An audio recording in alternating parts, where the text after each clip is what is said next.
Yeah, like I've said this a few times this game, Purple Noise just don't seem to be doing so well in these fights. Cole Summers only just got up and he's already about to go down again. Honey, once again in downstate. Carver as well is going to drop, and this is looking awful for Purple Noise. A three-man wipe. The Condis are stacking. Is he going to be able to kite this one out? Going to be able to use that crystalline hibernation to keep himself alive for a little bit.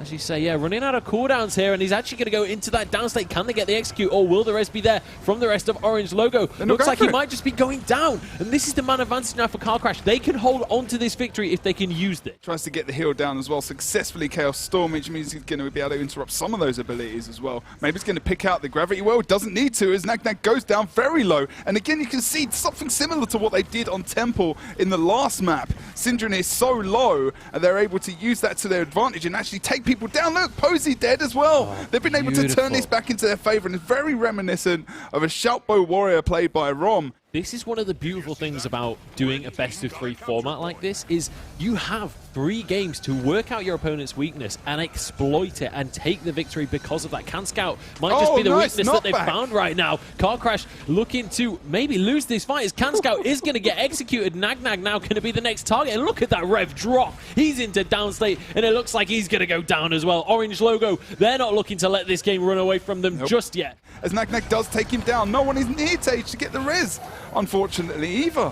Yeah, Tage is going to be going down on this one, but Posey might just be following him as well. Look at the knockback from Ron, that was super! Oh my god, amazing stuff. Posey gets focused as well, and they move back onto the damage onto him, and Posey really should have backed off Node. With so much space available to him, he doesn't, and he's left at 2k HP, and Ron really, what a hero, as his mobility is never questioned, and is never in any doubt, and gets an absolute clutch knockback there from him. And now they've lost it. They've got 3 camps against them. Stillness has come up. There's no one from Red Team in range. This could be a record Pro League game right here, actually. This game is pretty much showcasing the difference between running a comp that's closer to the meta and something that's completely off the wall, because I mean, the last game was a perfect game in favor of Rank 55. This one, while Rank 55 are still 100 points and a cap up, it's a lot closer. Like, at least Morgans are able to fight back. They got some points, is going to go down there. Sitting at about 50% HP, they are going to be going for him. He's going to be teleporting around, trying to stay alive, and just hoping that he can hold on long enough to maybe see Marvin go down at the same time. They're going to go for the res here, and it looks like he's trying for the stomp as well, but Moobs does get back up, and now it's going to be Marvin who's going to be in the downstate and actually taken out. For PC, Job is so low, Muffins is so low as well, does have his heal. Oh my goodness, they got lucky to only lose 1 member at that fight, if you ask me. It looked like that was a huge bomb coming out there from Zero Counterplay, who actually lost Aerox, potentially Move as well. Does have renewed focus up in about 5 seconds. Is he able to hold on? It doesn't look like it is, and it looks like it's going to be turned back into favor of Team PC here. 50 points is a lot of points at this stage in the game. We are going to be seeing a decap also there from Java, who's going to try to steal it from Aerox, but I just don't think that Aerox is going to get it stolen by a Mesmer, but he does get it! Goodness, Aerox. How does he let that happen? Oh dear, that is unfortunate. Chieftain was sitting at 10% HP for so long. Java just knows what he did at that point. Since he came in so late, he's going to be triggered into the downstate, and now he's going to be stomped out by actually Sub-Cutie there. Okay, steals in the area and still get there in time. Oh, that's a really nice elite, and the Shiro stance from Sub-Cutie. The 3 cap will come out from Final Form. He's under so much pressure because Kaden went the opposite way he really needed to go, and now Elixir S is going to be his last offensive resort. Oh, he has his heal, but gets knocked off point. The decap is going to come out there, and they're going to pick up a kill. That's and over then now. some. And Kaden actually going in for the rest should be able to get him back up, but that decap was everything, and now they have no point income.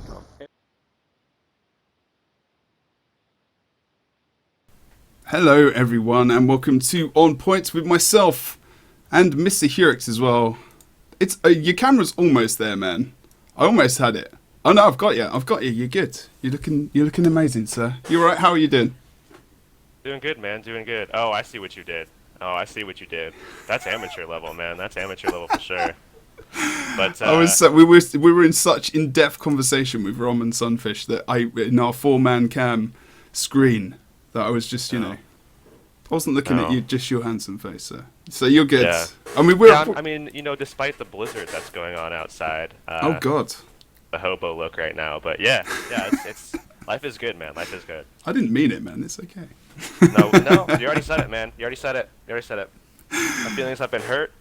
I look like a hobo, but that's fine, man. It's okay, that's I love fine. you still, man. It's all good. So, everyone, if you are not aware of what this show is and you've just tuned in and you're thinking, okay, what are these guys talking about? And one's bald and one has got a beanie on. We're talking about On Point, which is our PvP weekly show for the Pro League in Guild Wars 2.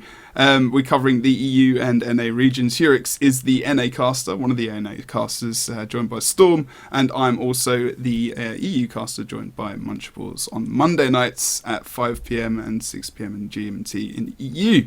And we are pretty much on the road to the finals now. We're pretty certain who's going. EU is pretty much solidified now. But we're going to go through the results and whatnot as well and let you guys know what happened, just in case you haven't watched it. If you do want to watch the Pro League or re-watch it back, if you go to youtube.com/guildwars2 or have a look below, there are the past broadcasts and highlights as well, so you can go and check out those because they're pretty good games. Maybe more exciting week than we expected as well. And we're actually coming up to a very exciting, this is the final week, week 7 next week, and our finals will be on the 20th of February in the UK in Leicester as well. So we're going to just jump over to the EU results first of all. Some unsurprising results and maybe some surprising came out from this week. So Heurix shakes his head. TCG, obviously, I mean, Purple Noise still not able to get a game, let alone a series under their belts as of yet, unfortunately, in the EU side of things. Still really getting to grips with their team composition as well as probably just melding as a team as well. Did you manage to catch any of this match, Heurix? I know you guys were obviously prepping at that point in time. Yeah. I actually I went ahead and watched all of them as one of the best casters. As the best caster, I do go and watch all the games. So yeah, of course. There were certain games that we talked about last week actually that I mean, like going into this week, we kind of knew what everything was going to be looking like. The only thing that was up for maybe a little bit of discussion was that match 2, and we talked about that with Helseth, I remember last week. And I did make a note. I did make a note about that second match, that Orange Logo versus Car Crash, and I remember Helseth saying distinctly that he thought that Orange Logo was just going to go out there and crush Car Crash. And granted, I mean, Orange Logo, in my opinion, is still one of the best teams in the game at the moment, not just EU, but in the game. And I said Car Crash, I think Car Crash is going to take that one, just because of the current meta. Like, that they're just going to probably take that one. So I think we kind of agreed. Helseth, you owe me a beer, man. You owe me a beer because I got that one right. I think we were kind of both, in the same place. Like, it was a bit maybe closer than a lot of people were thinking it was going to be. Also, just because of Car Crash having like a bit of momentum as well in previous weeks. Like, they've been doing quite well, for how they're going. I mean, they're coming out with a nice comp. Posey coming out with a very nice shout necro build using soldiers as well, and which was just really interesting to see how well he was able to survive, and it's actually quite beneficial as well. Whereas and they've actually got this. They're one of the only teams that I know of specifically running a permanent sub, where they're actually subbing someone out on purpose on EU. Subbing someone out on purpose to fulfill a different role depending on the comp they're coming up against. So that kind of play is very interesting to me personally as well, which is really good. So obviously, Car Crash and Orange Logo. We've got Rom as well, who's going to be talking about that a little bit later on. So we can ask him some questions. And if there's anything in chat as well you want to know or ask, also Sunfish or Rom, then pop some questions in chat. We'll be able to have a look back and see if there's anything you want to answer. Have answered, sorry. Match 3 was Chaotic Contingency versus Vermilion. Unfortunately, Chaotic Contingency, again, not able to get a game down on the map. Vermilion taking it pretty confidently. We had more Guns and Roses versus Rank 55, which was an interesting series. And the reason I say that is because in their first game, they run 2 Warriors and a Thief. And a Guardian. And a Guardian, yes, and a Guardian. It was a special event. They didn't score a point, as far as I remember. it was just one of those games. Second game, you know, they actually played meta builds, you know, and it just proved. The thing is on Temple though, and on Temple, I think that if they were going to run that setup, the 2 warrior, 1 thief, 1 guard, I think that on Temple was not the right time to do that. I think they should have done it on Forest, because on Temple, I mean, especially in this meta, I mean, there's no way that was ever going to work. I mean, you have to worry about mesmers and you know, skirmish play across the map, and you're never going to win those skirmishes against a Rev, any type of Rev, Condi, Selly, Berserker, Marauder, or otherwise. Yeah. And I mean, like, they set themselves up to fail on that one, but it would have been fun to watch on Forest, because Forest is, you know, as Zeus puts it, basically just a TDM map with points. I mean, that's literally what it comes down to, at least right now, at the way it's played. But I would have liked to see that on the second map myself personally. I mean, we'll ask Rom about that in a bit, but if you remember in Boston, WTS, yes. It was all about the kills. I guess that meta kind of was as well.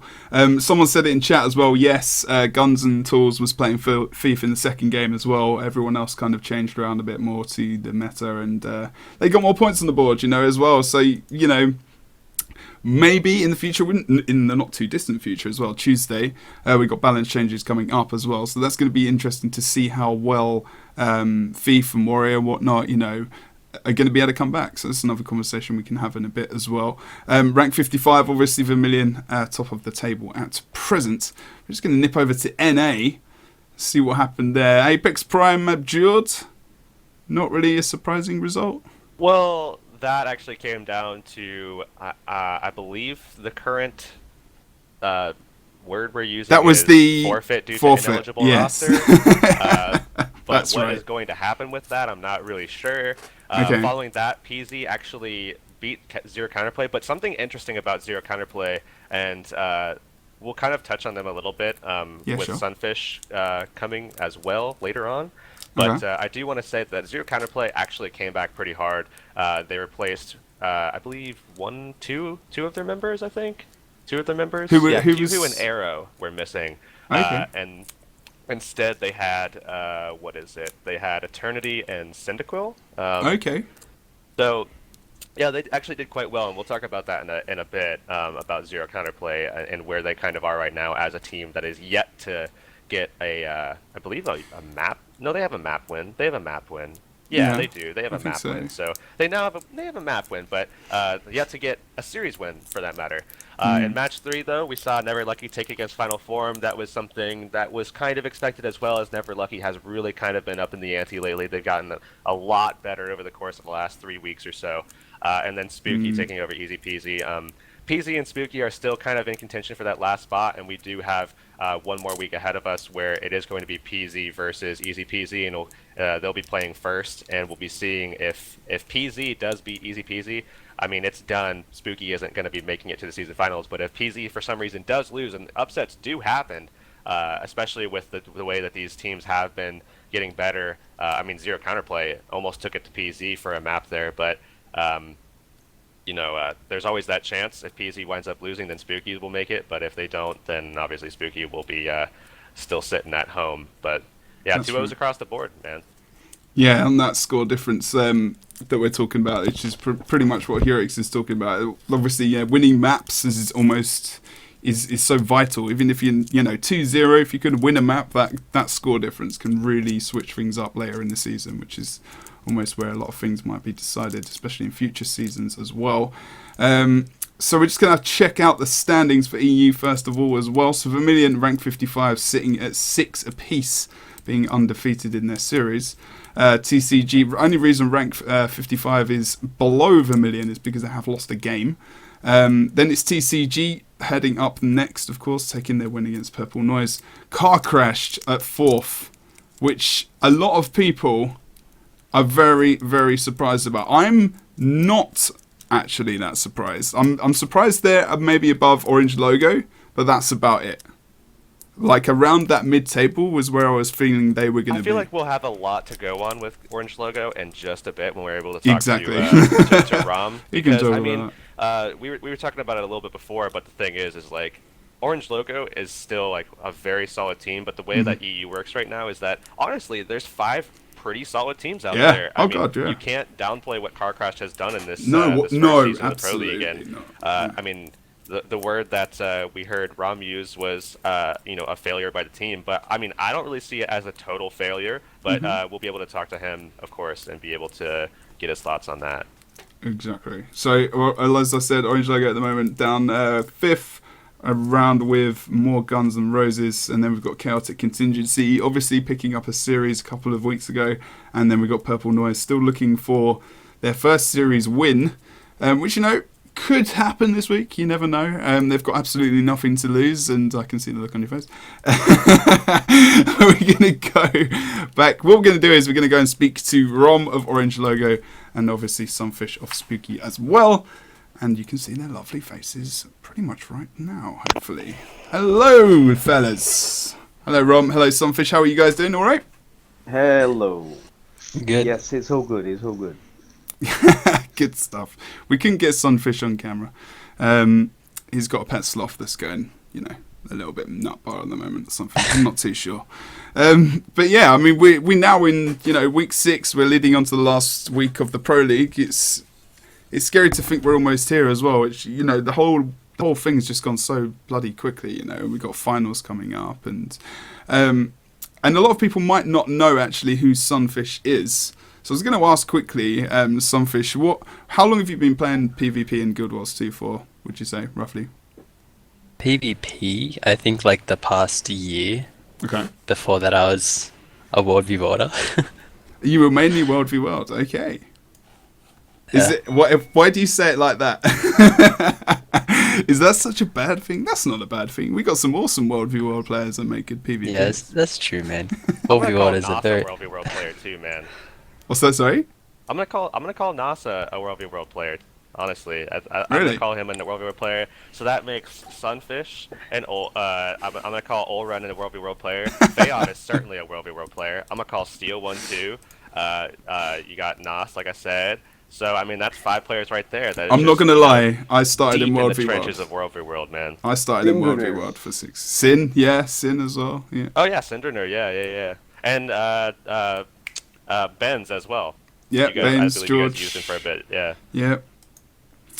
All good players. I think there was a point in time where we weren't so sure about World v World players and how they were going to do. Basically Loads of everyone people, on man. Olrun's team, literally everyone on Olrun's team, and Olrun likes to say that he's not, but he is. Let's be real. Team Aggression as well. He played in some ESL weeklies. They started to do pretty well. So yeah, I think there's a lot of stuff to be. A lot of World v World players come into PvP as well recently, so it's really good to see. Hopefully we see some more people getting involved in ESL weeklies and AG tournaments. Go and sign up, guys. But yeah, I mean, I thought I'd just bash on. We've got a Facebook group for Guild Wars 2 for PvP specifically. Some of these guys are actually in it, so I'm in it as well. I know Rom and a couple of other people are, so go search that. But we had some questions there. We had some questions on Twitter as well. But yeah, I'm going to find a question. We've got so many questions. Where do I got one for Spooky that I know Casey is going to want to have answered. Oh, and God. It's kind of directed pretty much directly at Australian players. I think they're the only ones that are going to care about this. But his question, I believe, was how do you go about... I mean, obviously, we all know that being from Australia, your ping is definitely going to be an issue. I mean, there's no getting around it. It's just... geographically speaking, I mean, it's just going to happen. You could have the best internet in the world and you're still going to be sitting on at least 180 ping going up from there. But how do you go about picking a class? Is there certain things that you feel like you can't do because of your ping, or is it come down to just maybe just not being kind of at your highest potential, or is it literally something where you're kind of barred from doing certain things, like playing reactionary classes like Thief or something like that? Honestly, when I first started playing, I had no idea I was disadvantaged with ping. I just because Guild Wars never used to tell you your ping, so I thought it was just average, because the skills actually do react pretty decent, a decent amount of time. But the 2 skills that I mean the 2 classes that I just straight up cannot play competitively, at least, are Thief and Mesmer, because skills honestly, mowing an Australian is straight up a counter, because if I use the 5 skill, the dash, I rubber band. And the same as the Thief's disabling shot on short bow. Yeah. So The best class is honestly one of the best is like Necro right now, and DPS God in the past is really good. But yeah, Nothing, there are a nothing lot but of rubber band you classes. back, basically. Yeah, sometimes a death charge on Necro, but that's about it. It's kind of All right. interesting though. It's because like you've got to think about. You almost have to. You have to think about that lag in advance. And like, when's it gonna occur? When am I gonna suddenly have some kind of weird connection issue? So it's kind of interesting. I mean, also, it's not a similar question for Ron, but it's more about your class and how you changed. You know, obviously in the last meta you were playing Warrior. And then in the previous in Pro League, you know, you're playing Ranger. And how is that? This was a question from Facebook. I thought it was quite good. You know, how in depth and how difficult is it from going to play Warrior to Ranger for you as a competitive player with your mindset and the way you play? Was it an easy change? Was it, you know, quite tough? I think Druid is a bit like a sharpbow, actually. Yeah. Honestly, I think so. But then we can see, like, I think it wasn't that big of a deal for me to change. Like, I know Ranger in and out. I've been playing it, like, I used to stream Ranger because it wasn't that fun watching a sharpbow doing Qs, etc. So I was always streaming Power Ranger, so I really knew Ranger in and out in combos wise and pets, etc. So Druid was just kind of fell naturally when Berserker kind of failed. So for me, it was I honestly enjoy Druid a lot, but it's just about currently with the Mesmers, etc. How my role is. I may not love my role. I can put it that way, but I love Druid itself. Yeah. So that's a good follow up, really. Your role. I mean, we were talking about it before, and some people might not know you in chat or have watched PvP before. But in your team, what is your preferred role, and perhaps what was your role you felt during Pro League that's just happened or is happening? My preferred role is to be somehow. The thing is, I've been Hambo, I've been Sharpo, mostly in the previous year, and then I love to be in a team fight. Yeah. I love to be in a more than a stalemate-ish fight. I really prefer, but I've always been a bruiser in a way. I've always been a far push, in some manner. But before Mesmers existed in this way, of the bunkerish portaling ones, then there was much more dynamic. There was team fights and far point one-on-ones that ended, etc. Yeah. Now it can basically be that you stalemate half of the game. Yeah. So as long as I get more dynamic play, I enjoy it a lot. Yeah, that's I mean, it. you guys always kind of existed as a team that played off of the team fights, and that was pretty much all. I mean, that was pretty much what you guys played around, and in the current meta, you guys still have managed to find ways to be lethal in your games. And looking back, actually, just on that legacy match, that last match that you played against Car Crash in the tiebreaker on Monday, you guys had 10 kills, almost 11. Nag didn't actually die before timer in that last one. To Car Crash's 6, so you almost doubled their kills. And I do want to mention that Tage was actually half of those deaths. And I mean, do you think that has anything to do with why you guys might have lost? I mean, maybe some inconsistencies with Tage just coming back. Obviously, Tage a really good player, but certainly a little bit of a failure to perform, honestly.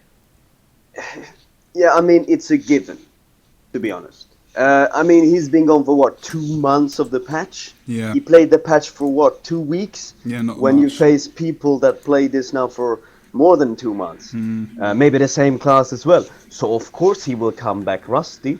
Yeah. It was Oh, yeah. just that we were actually forced to use Tage because Faror could not play because he already faced Car Crash with his old team in Pro League. Yeah, that's right. So by ruling, we couldn't use him. Otherwise, we would. So it's also a change there. I mean, it's a carry role, right? The Revenants currently are the carry roles. Those are the killers. The rest is triple cheese and double bunker mesmer. That's basically the meta. Now, those two guys are the most severe. So the failure in our team that we probably did was that we did not make our consistent four, two of those consistent four members should have been on the carry roles. So we should have used a bunker, we should have put Tage on bunker Mesmer as soon as he came back. And probably I would have said probably Syndrunner on maybe on Sind Rev, on maybe. it, or even Frostball, who has a DPS mindset and played a lot True. of Revenant in the in queues, etc. Yeah, So, he's good. Yeah, he's really but then again, it's about scrimming and such, and we never really had the scrim potential at times because Vermilion, that became our scrim partners after we lost to them when Tage disappeared. So we had to use completely non-meta comp, and we lost to our own meta comp versus Vermilion. So after that, Vermilion was our scrim partner, but then came the Christmas break and we didn't scrim for 3 weeks when we needed to establish our new team roster. So we had no practice with our new member, and we didn't have our roles really stuck deep in our blood.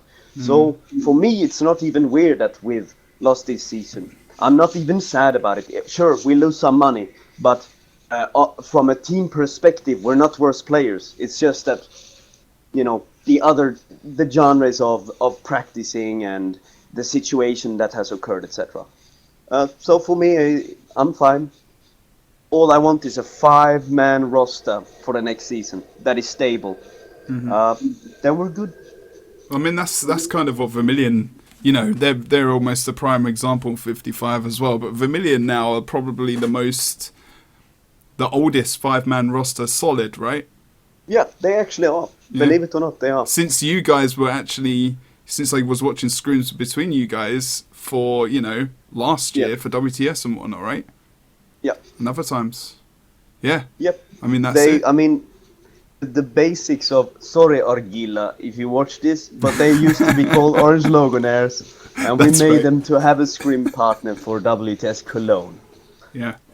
So yeah, these are the old school That's boys. quite funny, isn't it, though, if you think about it? You know, the guys Yeah, who our you babies have grown up. They have. They've I'm a grown proud up. father in some ways, yes. They've left home. They've gone out there, and they've really done well. I mean, they've done a good job this season. In this meta, they definitely did well, and they have their roles set in stone. Yeah. So even if Argila swaps from a scrapper to a portaling Mesmer, he's still the same bruiser, just a fucking stronger bruiser. Yeah. Puts a portal and goes to the mid fight.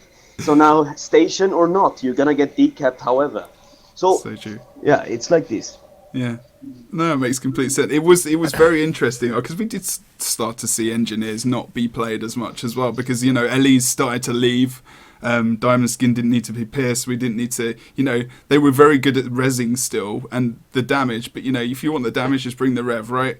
And it's like, you know, that's what most people have got 2 revs. I mean, it makes a lot of sense. Yeah. But, you know, I can see Heurix laughing in the back. What are you chuckling up? What are you chuckling at? Sunfish just keeps staring at me, man. Honestly, here's the thing. Sunfish is like just staring at me to the point where I'm now feeling uncomfortable, and I feel like I need to make a change to really feel comfortable in my own skin, Jebro. And I really think that we can kind of come together and be as one and become a really cool casting pair and host this show as good as I think we can. And I'll be right back, man. Oh no! Oh good lord!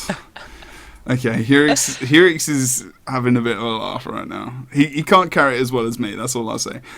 So, while Heurix is doing whatever he's doing, and he was late today, slacker. So, what was I going to ask? Sunfish. That's right. You've got. While Heurix is away, I was about to ask a question which he was going to be very useful on. So, that's just completely gone out of the window. To both of you, really. I mean, Sunfish first. I know you've been playing for a year. What the hell is on your head, mate? I just decided to shave my head for the good of the PvP community. I thought this would be like the best way for us to move forward, so that we could be, as one, The integrity of the show has just been decimated by Heurix. Yeah. If there was any in the first place. But let's continue with the questioning. Now you're back and you've got a much more improved, better hairstyle. Yeah, this is something I'm going to be using from now until the rest of my life. I'm just going forward with this. Yeah. I've got to be honest. You look awful as a bald man. The thing is, I've got a little bit of a farmer's tan that I have to get rid of a little bit because I had hair for so long. No. Which makes 3 of us. But yeah, so once I get rid of that, I'll look good, man. It'll be good. Okay, while Heurix is doing whatever he's doing, talking about metas, and like I said, I was going to say to Sunfish, I know you've been playing for a year, but still, you've kind of been across a couple of different ones. What's your favourite kind of build for yourself, or maybe which meta have you maybe enjoyed the most in PvP since you've been playing? Honestly, my favorite meta was when I got to play DPS Guardian. Mainly because I got to fulfill 2 roles at once. It was the DPS support, and it was everything, and it was perfect for the Australian too, because it didn't require that much mechanical skill. It was just timing, team coordination with Ring of Warding, and you got to use your virtues for your teammates. And yeah, that meta was honestly the best. It was pretty team fighty. Things died. Yeah. Looking forward though, we're going to go into potentially a meta that is straight up DPS meta. Yeah, maybe just straight up, just absolute. I used to use the term assassin meta, that it might be an assassin meta, but I wouldn't say at this point that it's going to be assassin meta. I think it's going to be mostly on the bruisers, things like necromancers, in particular, but going forward, what kind of things do you think that you guys are going to be expecting? Primarily, also Rom. Warrior is a big question, and then Sunfish. Just compositionally in general, what do you guys think about going forward? Just in a couple days, 26th. Personally, for Orange Logo as a team, I'm really hyped about this patch now. It's both gonna be a lot of craft in the beginning to find the builds, etc. But I think, of course, we're gonna lean towards a less tanky meta. But I don't know. I think we can sneak in some, as you said, more bruisish, still hybrid roles. As long as you remove that uber bunkerish that can tank 2v1 forever, then you are fine. And the skirmish we're entering, I really believe it's gonna be hunt now. And that is really favorable for our gameplay, I would say. So for us, we are just very hyped that this is happening now, and now we can finally. We're gonna have a 5-man roster stable the entire season, and we're gonna go on the hunt. That's all I can say. All right, man. Any thoughts about Warrior potentially before we move over to Sunfish? I'm not too sure. But it's getting there at least. So we will see. We will see about the Rampage comeback. We were talking a little bit before about where we thought the meta was going, and I mentioned Necromancer, and you were saying that with the right tools available, defensive tools, Warrior could be a very good counter to Necromancer potentially. Yeah. It's like the DPS Guardian used to be kind of a counter to Necro in a way. It's just about that. It's hard to explain, but if the meta turns certain ways, it's all about what our opponents that day is gonna play, right? What composition. So the Warrior may be viable versus if they use a Necro, but if they don't, it may not. Stuff like this. That was just an example that may not happen. But it's like this. You will have to bring out certain cards versus what you are gonna face. For example, why we brought out DPS Guardian versus Noskak. That was our reasoning. Basically shutting down a main source of impact. Right. And teams in NA have tried to do that for a long period of time, and unfortunately, when you try to shut them down, it's really hard to make it actually work. So far the only time that it's really ever happened was in Cologne, where it wasn't, or not in Cologne, in Boston rather, where it wasn't really even just shutting down NOS. It was just sweeps, quick sweeps across the board, and that's seems to be how actually the Abjure plays. So it feels like if you could turn those tables against them, then you're going to be in a pretty good position. And we've seen that happen a couple times on NA, but we've never really seen it take effect to the point where they're actually winning games. But talking about NA, going over to Sunfish, what kind of things do you think you're going to be expecting to see come the 26th? And I know we've talked about it a little bit, between just the both of us in private, but if you want to mention some of the thoughts that are circulating around in your head right now. Honestly, like, there's no way I could tell what's gonna come patch day, because we don't actually know the specifics yet. All we know is that, like, Necro's probably gonna be super strong, and then everything else is gonna be DPS. And some people think double Necro comp will be really strong, but like the only problem I see with that is that if you take 2 Necros, the chill doesn't actually stack, so you can only do like one damaging chill stack at a time. But yeah, honestly, like, I think Thief and Revenant will still be super viable. But the biggest question we should be asking is, what's going to be the new support tank? Right. Because Rom thought it was going to be Druid, at least he told me a while ago. But I don't know. Like, I think it could still be Mesmer.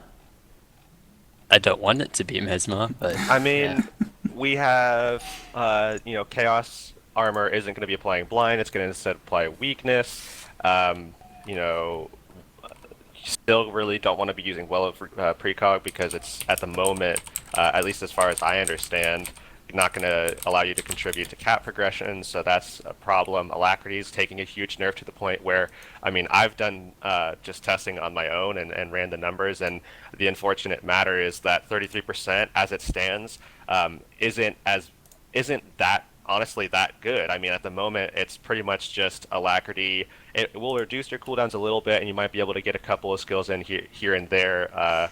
But the problem is that with skills that are less than 30-second cooldown or something like that, if you have a 33% reduction, it's not like you're going to really be able to use that much more skills in that time frame, because of the fact that you're going to be doing other things, and there's a lot of other factors, especially in PvP, where you're not going to be able to take the full effect of that. And amulets now, like amulets change. So there's more damage. So if you've got even less time, there's more damage on your face. You've got even less time to really get those cooldowns back as well. So yeah, I mean, if it stayed maybe Celestial and the more tanky amulets, then maybe there's a bigger possibility that it would stay, because they've got more HP, they've got more survivability. But as soon as you take that away, that Alacrity is really going to screw them. Like, that is really going to take that away. Whether or not that's a good or a bad thing, I don't think it's going to be a massively, horribly bad thing. But if they are going to come back, they're not going to be as strong as they were before. If that's going to be a thing still, like kind of you're both saying in different ways. It's all going to depend on what happens, and whether or not, like we had with Minstrel's Amulet as well, whether or not they actually stay as well in the first place. So there's going to be a lot of pre-season scrimming, playing, testing, as per usual, which is going to be really interesting to see. In the first week of Pro League Season 2, I'm already... this one's not even finished yet, but I'm just waiting for that. And also the finals, where we're going to see which team has been good enough and high level-wise to come up with the best composition, the best meta for themselves, as well as, who they're going up against. Because these guys aren't going to play each other much until that time. It's going to be so interesting. People are going to be keeping things close to their chest, I mean, right. How exciting is that in itself? It's pretty interesting. Actually, going back to... Sorry, go ahead. Go ahead. It's even closer up than it was in Cologne when they had those slight nerfs. Before the Cologne fights, it's even less time now for these guys, and a bigger meta change. So it's gonna be very interesting to see who crafts. I think you need plan C on the stage. I think you need 3 plans, not just 1 or 2. So we'll see. This is the only time this has ever happened, really, with that big stakes on the board, like that many changes, other than what you're talking about, Rom, just then. It's pretty massive, and I think that's a testament to the team who wins that as well, because they're gonna be doing the best. I mean, there's obviously different things that come into effect as well. The Abjured now have played, or members as well, have nearly played in every single live tournament that we've had. other than the PAX Invitationals back in the day. And even Zeus coming back potentially, and we've got guys from TCG, obviously the old TCG going in for rank 55 as well. Vermilion boys, this is a new experience for them. There's so many different factors, and the Abjured are going to be going into that pretty bloody strong. We know they're going. I mean, predictions, people are going to, and they've got to be pretty happy about that in all fairness. But yeah. Sorry, I really think that this week, Vermilion versus 55 is a really... I think it's important for both of those teams to take that fight, because then they're going to face Abjured in the first, whoever comes second now. Or whoever loses on Monday is going to face Abjured, probably. So that's the momentum thing, especially for newcomers like Vermilion on the stage, who's never been there, and maybe not too used to cameras in your face while you play. It's gonna be a big deal. Like I think they need the momentum of having the first seed, for example. Yeah, because it's not that many teams that actually come back from a bad position. Mm-hmm. Yeah, and I think that's a big factor, and we talked about that last week actually. And I don't even remember who it was with. That's sad. I'm sorry, man, but Helsef. Well, yeah, Helsef. That's right. Yeah. How could you forget Helsef? Oh wow, it continues. It's all good, man. Anyways, let's. I mean, yeah, it's definitely a big deal of playing in in front of people, and having the cameras in your face is definitely a huge factor, and people need to realize that going into this, like, that does actually mean something, and you can make mistakes because of that. You can actually, potentially throw because of just nerves, and if people haven't been in that situation, you never know how they're going to react, and that could become a situation where, coming into this where no team is really going to have a certain level of confidence because all of the teams are wondering what each other are playing. There's obviously going to be potentially some secrets. I know Abjured pretty much always has some sort of secret build, particularly with Nos on Necro. He always has something up his sleeve. I think that no team is going to feel confident going into it. No team is going to feel like they have the true, real upper hand. Everybody's going to feel like a potential underdog, and everybody's going to be looking out for each other, and those nerves are going to be more real than ever. And I think a lot of that comes down to composition, and we talked about it, 5-10 minutes ago or something, but I want to come back to it for a second because, again, we have that we have that patch coming on the 26th. So, I mean, we mentioned, that Necros are certainly going to be at least potentially viable, and in a bruiser role, you have scrappers potentially still viable. I mean, we might see maybe some reduction to what they're able to accomplish in terms of defensive stuff, but I mean, who knows at this point? They said that Scrapper just felt a bit too defensive, so they're making a couple of changes. One of them being Stealth Gyro going up to 40-second cooldown. So we're going to be seeing some changes, and of course, the biggest one is those amulets and durability runes coming out, mercy runes coming out. So support builds are at a very weird state, right? So we talked about what kind of support builds are there going to be, and the question becomes, are we going to be in a meta that doesn't really see so much support? Because I mean, there are some support amulets out there. There's some potential for it. Stuff like Druid that Rom was talking about. There might be Guardian, maybe, but possibly. I mean, for the most part, are we even going to be seeing any kind of support that will actually be good and not just instantly corrupted and killed? Yeah, there is that, isn't there? Yeah, that's true. Yeah, because of Necros.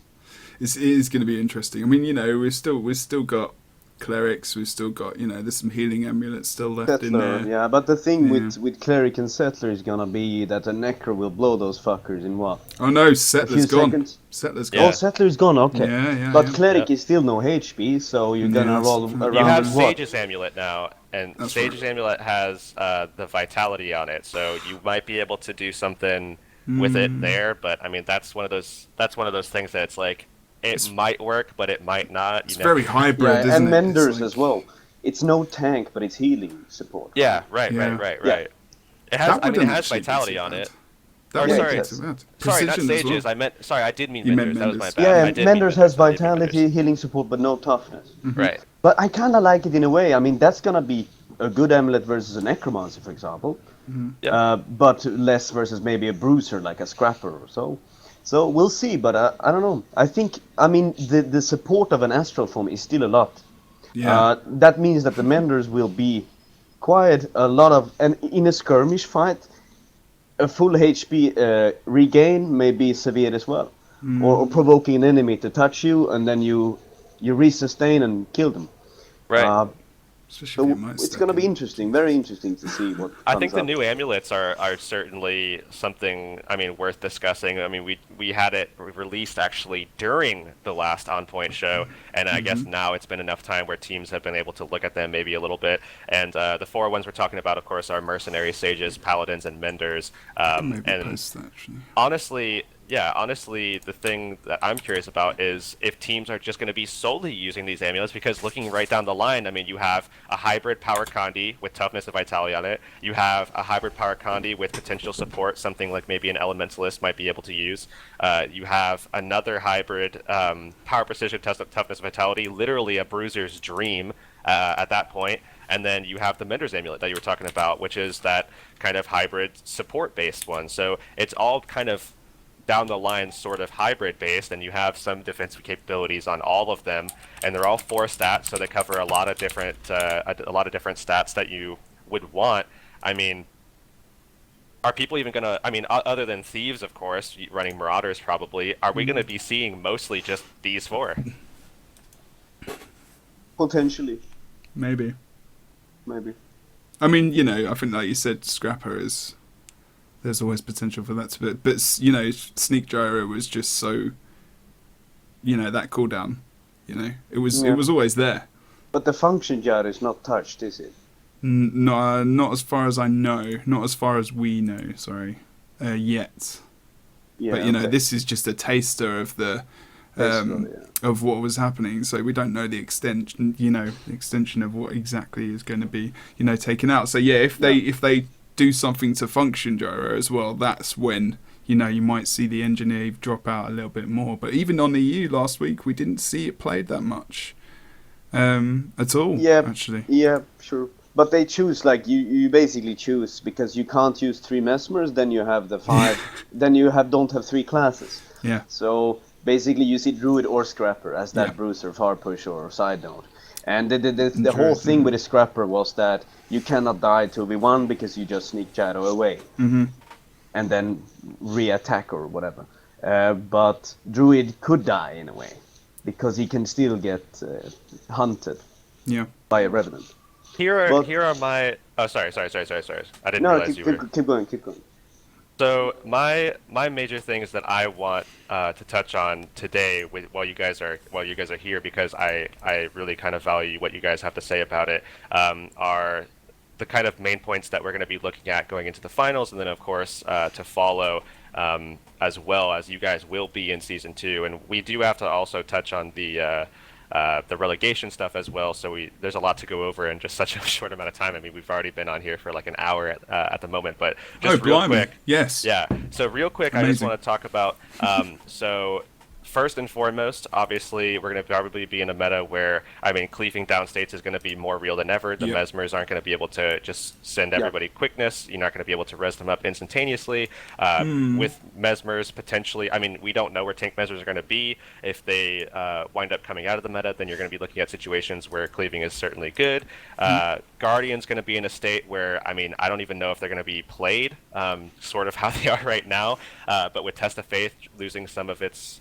But Protective Reviver, though, you know, everyone across the board now, they seem to be given that 10% revival speed somewhere. Yeah, but which is quite that going to good. make up for the fact that they don't have as much kill potential? Because at the moment, that's the only thing that Guardian is currently good for, and certainly if you put it in a support role, you're coming down back to where Necromancer already was something that you could use successfully to take down a Guardian, and certainly now it's going to be a lot easier with both the Reaper Elite specialization in general, and then of course with the efficacy in addition to corrupt boon being changed and all that kind of stuff as well. But you know, then you come down to Necromancer potentially being too strong in terms of that corruption. Is it going to be too much? Is it going to be completely against supports, and you're going to see no support at all? Is Elementalist going to be able to bounce back from losing Diamond Skin and Celestial Amulet? Are they going to be able to use that new amulet, that Sage's amulet that we mentioned before?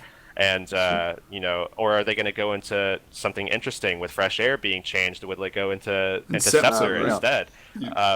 Are Mesmers going to be able to make that transition from tank to shatter finally? Are they going to be able to go back to shatter and be effective? Is Ranger going to be too strong in terms of being able to run some Condi heal hybrid now, with the fact that maybe condition Revenants aren't going to be as good, maybe tank Mesmers aren't going to be as good, you're going to be losing a lot of resistance, and now conditions can be more prevalent, and then with Ranger seeing hidden barms increase to 33% up from 20%, maybe that might be a problem. Is the sword auto attack change? You know, there's so many things that are still left to be. There's so many questions that are still left to be answered. I mean, certainly, Revenant losing a lot of their sword auto attack damage is a big deal. However, that precision strike change is already so good in terms of giving them some burst. So, I mean, we're also going to be seeing the hammer cooldown for the 2, I believe, Coalescence of Ruin, up for 2 to 4. So. And then Thief is also getting that auto attack. And Power change. Revenant, Face It of Nature thing. It's gonna be on a cooldown before you can pop it. So basically, you can die in a CC lock now. Before you could just pop your heal in a CC lock and survive it and get full HP. Now you're gonna die there instead. Yeah, so Facet of Light, I believe. Facet of Light, so there's a bunch of questions that, I mean, we're sitting in a meta right now where we're very sure about everything, but certainly going forward, I mean, it took a while to get there. There's so many questions. I mean, at the moment where it's like we have no idea, and we talk about, everybody's making assumptions about, you know, oh, Thief will be good because of this or this. But the thing is, I mean, what really changed about Thief? What really is going to change about the meta that's going to actually make it good? I mean, there's not a whole lot of things that they've been talking about that has really, truly given the impression that any one thing will actually be the best, because there's so many questions about what people will run that could completely throw that out of whack. Especially because we haven't used the amulets. Like, that's still one of the biggest things, isn't it? Like, the amulets as well. Okay, there's all these quickness, slow stumps. No more. That's it, exactly. And that's really big, especially for Warrior, isn't it? As well. Huge. If you want to go back to Warrior, I mean, you had. I remember the quickness that came out from that on one of your builds that you used to run. Yeah, I mean, as we talked about earlier, the cleave is still gonna be the major factor here. So anything that is basically, I mean, a war banner would be an insta rest. That would be a thing, but it's still a war banner, and I don't know if a 240-second cooldown skill is gonna be that useful in a meta where maybe we're gonna see 20 kills a game. Maybe more. That's true. That's very true. That's a good point. Like back in the day, a war banner was still fine because you had a decent amount of hybrid meta, so the war banner was still efficient. If the fights were longer, right? The fights were longer, and getting that guy up was very severe and such. But maybe now, you know, you can kill one guy, but still the team has such pressure that they can spike back another guy. So the team is not instantly won if you down one guy or so. So we don't know how it's gonna be. But I'm afraid that the function gyro is gonna be incredible, because now without the quickness and such on the reses is gonna be very efficient. Very efficient to have just a rest from far away, or especially if we've still got stability. And things stability like that. Stomp. Yeah, that's it, exactly. And you can get that from Elixir B, you can get that through the traits as well if you want to trait it that way. There's loads of different ways, you're right. I feel bad for some fish. Are you okay? No, I'm fine. You guys staring, man. You keep staring. This is why I wanted you to have a camera so we could just like see that you're okay. You're just chilling. You're playing Guild Wars 2, right? Drinking my morning coffee, man. I don't know. It's the morning for some fish. This is probably why we should get on with the rest of the show, and maybe Heurix can talk to you about the NA preview. So of course, we're going to go off the interview for now, but we are going to talk briefly to these guys about the games coming up. We're going to talk about, first of all, EU in Week 7, which is the final week of the Pro League. And there we go. First series we're talking about is TCG versus Orange Logo. So how are you feeling about this game? this series at the moment. Are you expecting much from this, Rom? Honestly, we don't really. I don't know how to say it, but it's no prediction whatsoever. Okay. We're just gonna go in and Do your best. fight. Yeah, basically. Does that match matter at all? Like, can you guys like have an honor match? I heard Houses talking about it. How you guys are playing Shadow we thought about doing some deal there. I didn't get a response yet fully, or response rather. We didn't really talk that deep about it, so I'm not sure yet exactly. Maybe we're gonna run Shadow Mesmers and old school meta. We'll see, because we wanted to give a show maybe. So yeah, we'll see about that. That's interesting. So let's rock on to the next one then. More Guns N' Roses versus Chaotic Contingency, actually. Now this could potentially be, maybe an upset that could take over More Guns N' Roses. Chaotic Contingency, I thought, were in my own head. I actually felt they were going to be more in a position, maybe even where Car Crash were going to be at the moment. I think maybe quite a lot of people had high hopes for those guys. Would you agree with that? I mean, I know you've got Farrell. Obviously, he came from those guys as well. He was a big part of that team. Yeah, he was. But for us, it was like, I felt bad about even taking another member in Pro League, but what you got to do what you got to do, isn't it? Yeah, like what choices do we have? Exactly. So, yeah, and I don't know, Chaotic, I think they can. I'm not sure if they're gonna break up or how that's gonna work for Season 2. I mean, now they're already in the lower bracket and they're gonna have to qualify again. But I don't know if that's only rumor or not, but they may break up into different teams that are coming up now. So we'll see about.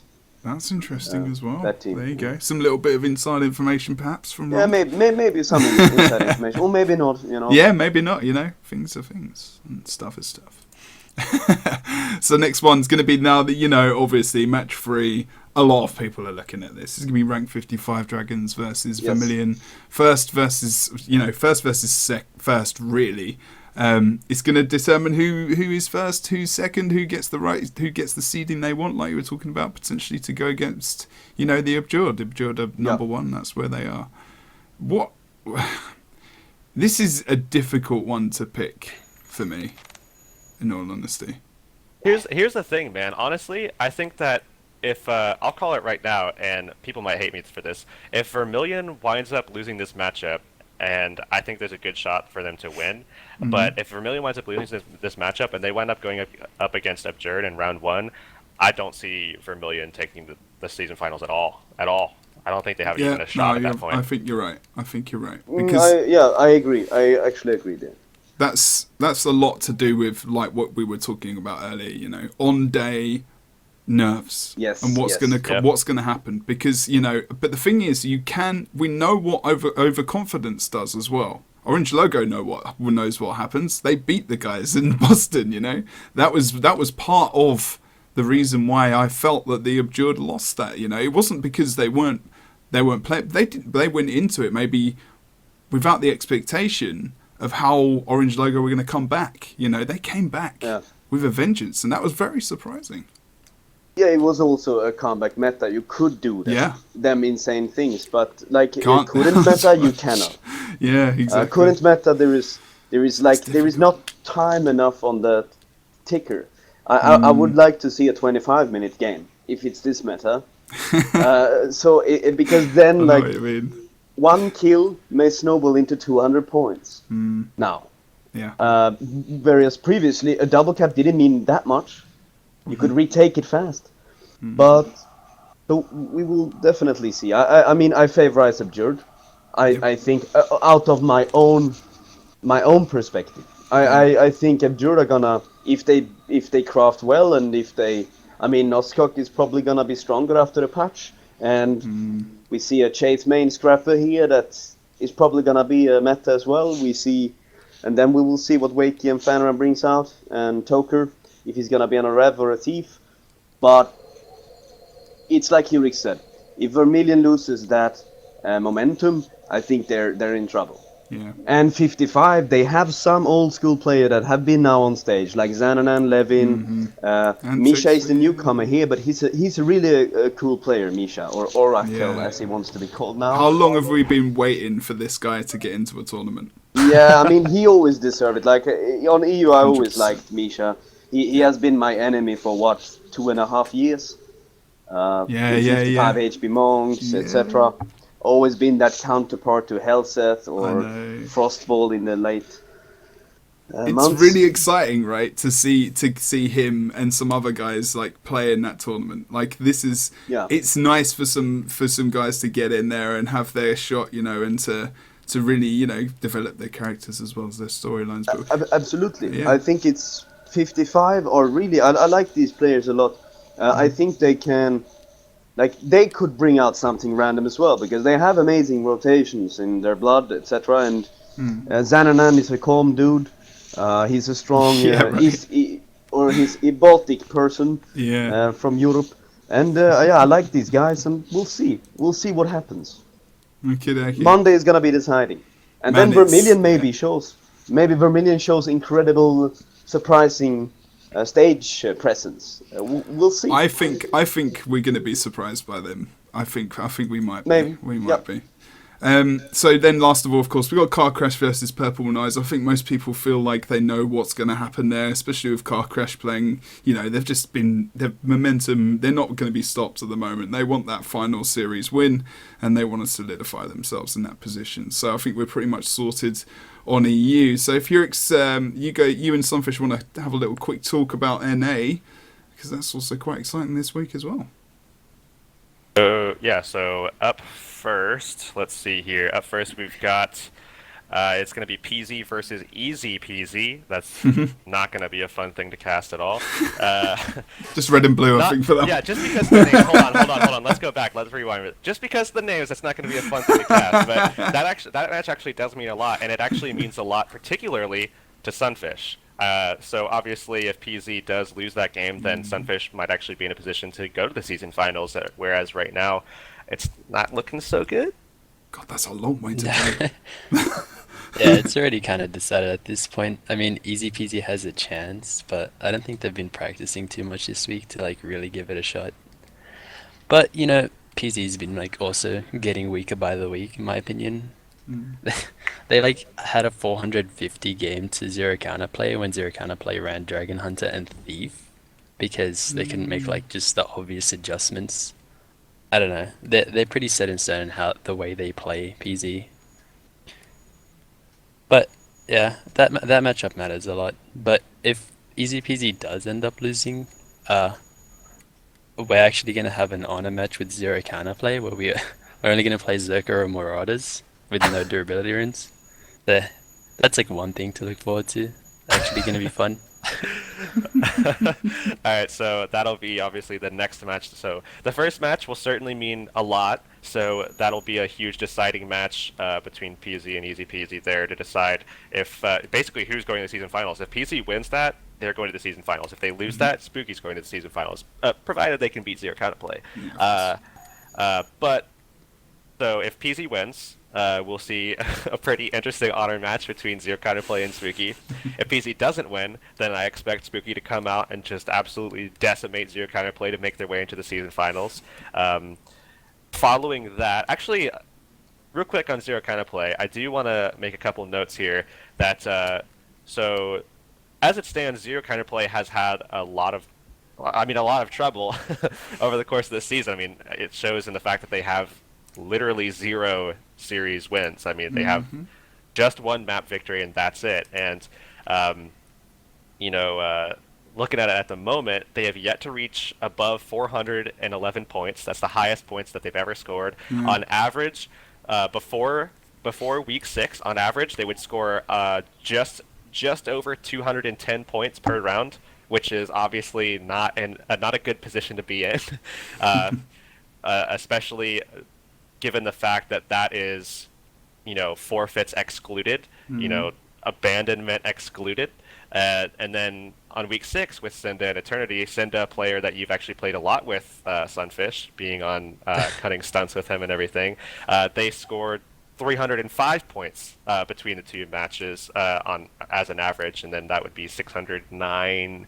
Yeah, 609 between the two matches against PZ. So I'm just saying, if they're going to be getting You like numbers? No, I'm just saying, if they're going to be getting if they're going to be getting rid of people, wouldn't they want to get rid of the people that they weren't playing with, rather than getting rid of moobs who they did score high with? I don't know. Because the thing is that they just kicked moobs and D'Artagnan for Send in Eternity on their roster just a couple days ago. So if you guys do wind up having to play them because PZ does lose for some reason, I mean, if they just keep replacing members, then you might have a problem on your hands, man. That's my thing. That's my thing, man. That's my thing. I'm just trying to set it up so maybe there's a hope. Maybe there's a hope. That was the whole setup. Man. That was 600 points, whatever. Yeah, man. All of that for on that. A steady rise, man. Steady rise. All right, we can get out of the clouds now and move on to Final Four and You Apex okay? here. So match 3, Final Four versus Apex Prime. That, I mean, could definitely be an interesting game, as Apex and Final Form have both been on a steady decline since being considered as potentially a both of them top 4 potential teams going into the season at the beginning, and now they're both sitting in a similar position where it ain't so hot at the moment at all. Apex certainly 3-3, Final Form 2-4. What do you think about that third match, Final Form Apex? I don't know. Those are like both scrims that I was actually trying to set up teams that I was actually trying to set up scrims with a lot before our zero counterplay easy peasy game, just to like get in some final practice because we haven't been playing much either. And it seems like honestly both of those teams have like given up hope, so like neither of them are playing. And honestly, they're like both pretty even in like skill, in my opinion. They could go either way. I think Final Form will win just because like Apex straight up does not care at all. Final Form has just been having like struggles down the path. But yeah, I think Final Form will win that one. But if Final Form beat Apex, they could get to 5th and potentially, get a little bit more money. I mean, what was I'm just trying to remember the difference between 5th and 6th. 4th. 5th. Final Form 6 points at the moment. Apex are on 9. But if Final Form wins, yeah, if Final Form wins, then they'll be on top of Apex and they'll take 5th place, and Apex would go down to 6th. So. I would say Apex would want to win, just given the fact that they want more money. Hopefully. I think that everybody would want to win, given the fact that you get more money. But what's the matter with these people? That's just me personally, We know Sunfish wants to win because he wants more money. He's got his head screwed on right. We know that. So what's the last game, boys? What's going on with this?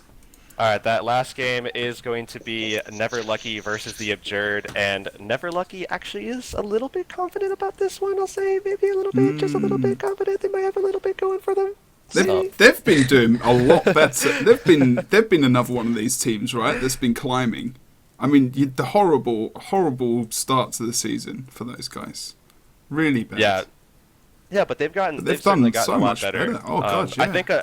I think a big reason for that actually is Feov. I mean, that was actually someone. The first week he came on, I remember very distinctly watching his gameplay.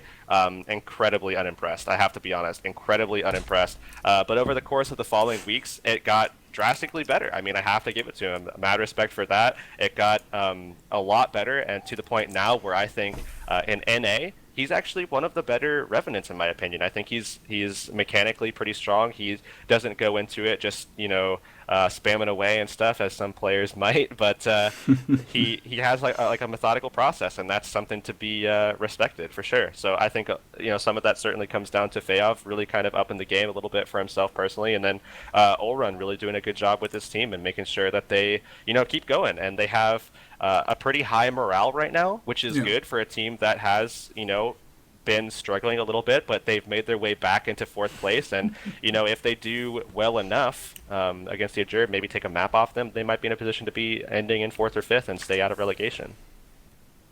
There you go. That's my spiel, man. Nailed it. Yep, you've done well tonight, mate. You've done an extremely amazing job. I like your haircut. It doesn't suit you. You have to grow it back for next week.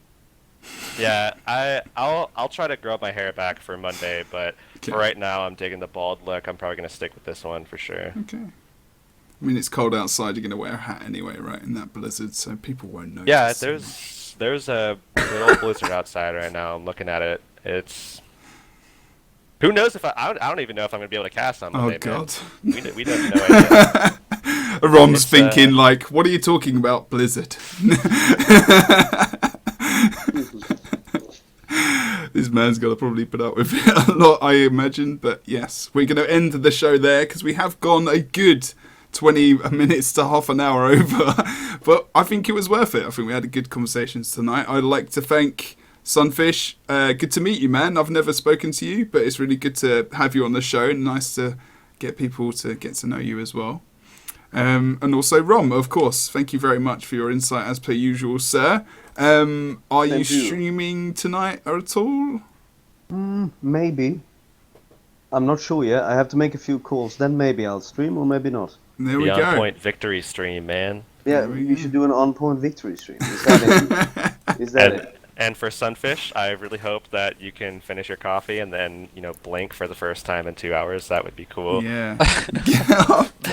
He's wearing sunglasses. Thanks for looking out for me. Okay, guys, thank you very much for joining us on this week's On Point. We'll be back next week for probably the final one of the season, in all honesty, unless we have some kind of special show, which I've not really planned yet. But yeah, we're looking forward to hitting the finals. We're going to be there very shortly. And make sure you're there on Monday as well. So twitch.tv/guildwars2 right here, 6 p.m. GMT for the UK, that's 7 p.m. CET for the rest of Europe, of course, and then we've got 5 p.m. PSPT Pacific time for NA. So make sure you join us. These guys are going to be playing. We're going to be there casting it. We'll see you very soon. Thanks for joining us, guys. And again, also thank you very much for Heurix for co-hosting with me today as well. Thanks a lot, guys.